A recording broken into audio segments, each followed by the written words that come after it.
Babe, saan ka? Hi, babe. Pupunta lang ako sa market. Ba't ang iksi ng damit mo? Ha? Damit ko? Maikse? Hmm, Okay na sana. ayaw ko niyan. Palitan mo yan. O sige, magpapalit na lang ako. Hmm, O sige, wait lang ha. Babe? Okay na, nagpalit na ako. Okay na ba ito sa'yo? hindi pa rin. Bakit? Yung short mo, maiksi. Maikse yung short?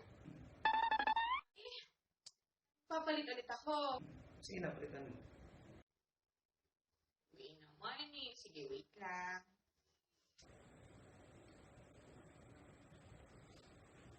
Kasi maliliit na rin yung na okay na ba to? Hindi na maiksi yung short ko. Ano na namang problema? Yung sando mo. Yung sando? Bay naman, anong oras na maliliit na ako eh. Mapapalit pa ako ulit. Hindi pwede yan. Palit ka ulit. Ano ba naman kayong mga lalaki? Ang dami nyo namang problema sa pananamit ng babae. Hey, ano? Okay na to. Napapagod na ako magpalit-palit eh.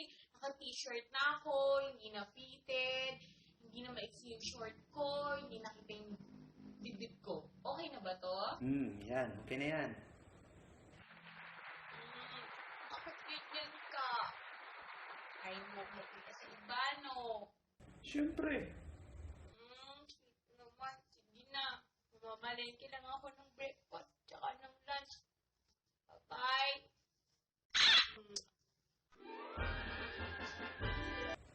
Be, mamaya ka na mamalengke. Tulog muna tayo.